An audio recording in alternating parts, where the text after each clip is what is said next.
Hello and welcome everybody to the Annuity Straight Talk podcast, episode number 196. My name is Brian Anderson, founder and creator of Annuity Straight Talk.com. Wrote everything on the website, here to help you with some very difficult decisions regarding retirement planning with sound fundamental numbers and analysis. Whether an annuity is right for you remains to be seen. Some people, even if it does make the most sense, don't choose them. That's fine with me, so long as you have the correct amount of information and avoid the sales pitch. So real quick, coming up on episode 200. Now, I don't know what to talk about. I want it to be really good, and I'm sure I'll come up with something, but I need your help. So if you are able to send me an email, get a hold of me, tell me the topic. It's not just come up with a topic. It's if you are the one that gives me the topic that I need to pick or that I pick, I'm going to send you a $250 gift card to your favorite retailer or restaurant. This one right here, I think would have been a good for episode 200, but I got to do it now. The Fed just acted. So jump on that if you want to. Let me know what you think. If I choose your topic, then you're going to get that gift from me. Thank you very much ahead of time. So talking about something that is foremost in a lot of people's minds, because I hear it all the time.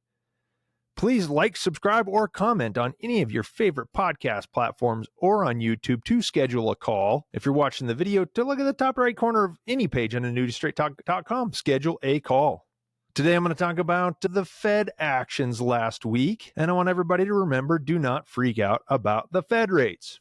Now, I understand everybody's concern. You hear it in the media a lot, but just calm down and understand what it means. For the last couple of weeks, I've told the stories about advisors that try to rush people through the process for one reason or another. I call those types of professionals salesmen, because advice puts the client first while sales looks for this quick score for whatever justification there is. Get this while it's hot. Don't worry about the details. You can trust me. All that stuff. There are a lot of different sales strategies that are out there to try to get you to take the bait. I expose as many as possible so you can all see an easier path to a solid retirement. Takes some time, but it's worth it. Interest rates have been a hot topic for the past few years. Increases since 2022 created a lot of really good long-term planning opportunities. And to be completely honest, it has been fun to deliver deals that make a ton of sense that people are really happy with. Rates really topped out in late 22, it's funny when you see these timelines add up. The Fed didn't get done raising rates until the end of 2024, but as far as annuity rates, we saw the highest end of 22 and into early 23. A few years ago, people were saying, oh, the rates are just going to keep going higher and inflation's off the charts. I don't believe the reported numbers on inflation. And I'm not talking about gas prices. I'm just talking about, hey, I just got a new set of tires for the first time in 2 years. And it was for a set of 4 on a truck was about $11.50 2 years ago. Now I paid 17 something for it. So we're talking a 50% increase over 2 years. That's higher than the 7 or 8% inflation that they talked about, right? But we didn't get higher rates when everybody's like, oh, they think they're going forward. And so a lot of people are just relying, hey, the media is saying inflation or rates or this or that. Oh, I better jump on that. But you got to calm down and look at the fundamentals. They didn't go any higher than that because fundamentals didn't suggest that it was going to happen. It's perfectly fine if you judge things emotionally like most people do, but understand, and it's okay. The market is a very tricky thing to interpret, and it's never clear until we're looking in hindsight. Oh, we can tell. That's John Ballmer. Markets go up, markets go down, then we see from a famous analyst that he talks about a lot.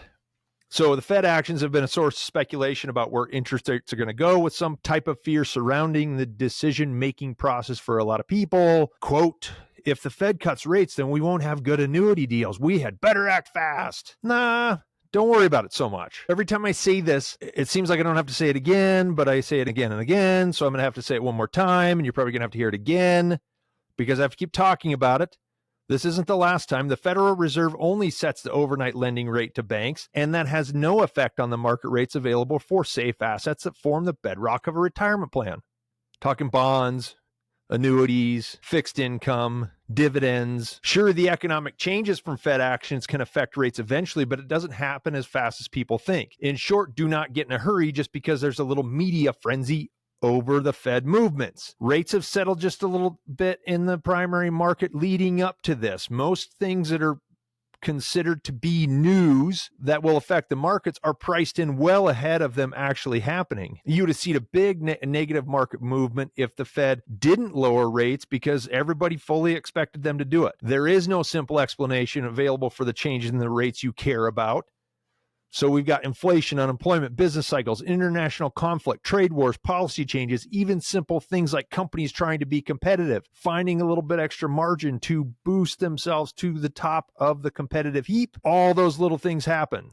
A lot of them can influence the rates you get when you lend money. So don't forget, you're buying products for retirement or investing money. You are a lender to someone. One of the simplest ways to explain how rate changes can come from the most basic lesson in economics: supply and demand. When there's less demand for safe assets, rates rise to make it more enticing. When everyone wants to flood towards safe money, then the rates fall because there's so much money chasing it.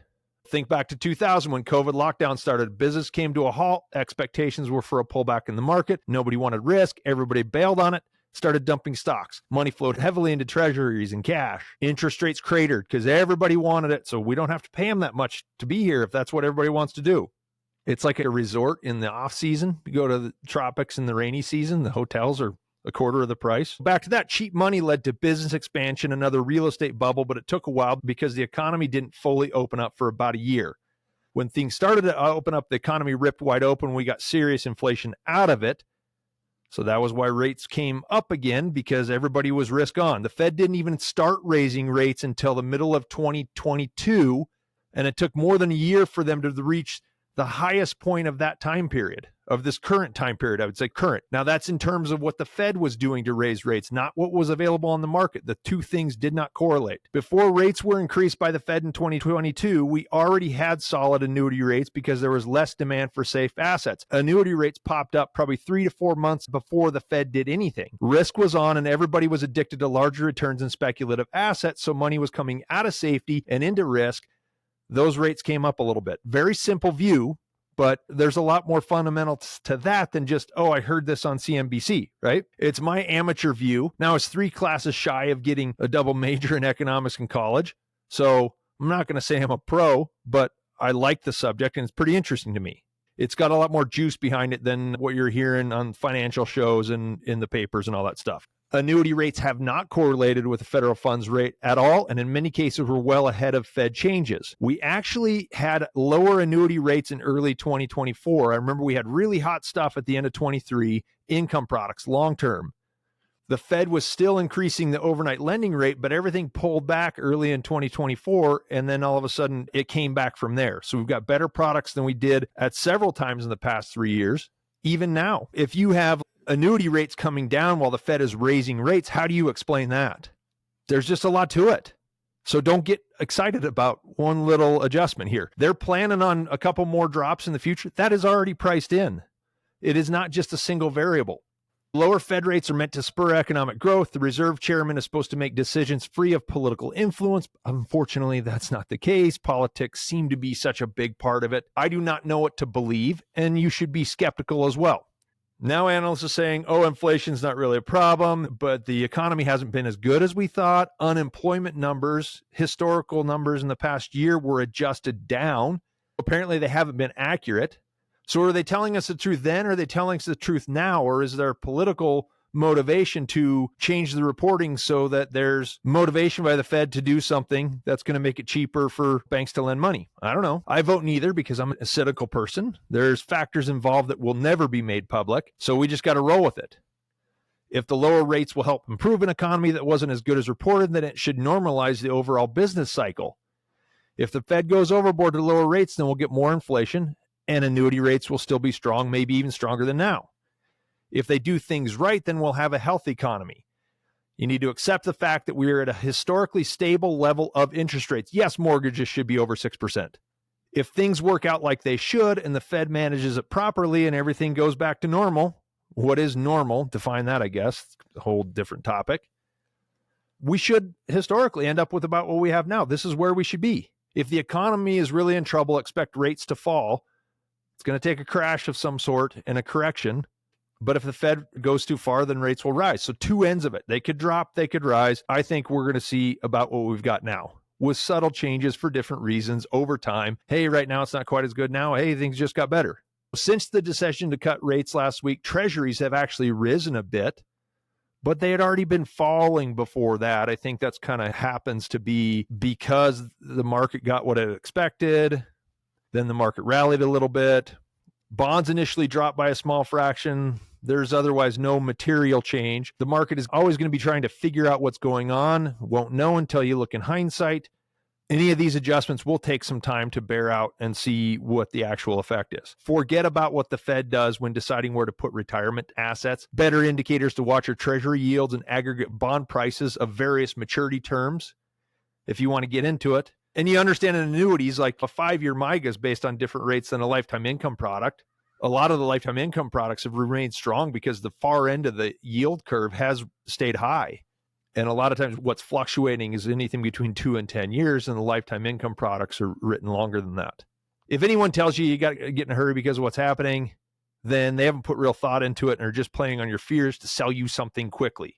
That is a salesman, not an advisor. You want to talk about it in detail? I'd love it if somebody called and said, well, I noticed that aggregate bond yields have dropped substantially over the past 3 weeks. That would be better than being, wow, I heard that the Fed's going to drop it. Fed does not affect annuity rates. One rate, what they lend to banks at. This has been episode 196. Again, closing on 200. Would love your help in picking a title for that.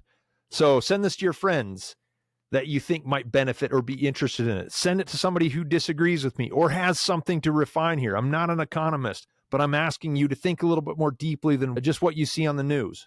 Top right corner, any page on AnnuityStraightTalk.com. If you want to have a chat, you can get on my calendar. Thank you so much for joining me. I'll be back next week for 197. All right. Thanks, guys. Have a great day. Bye.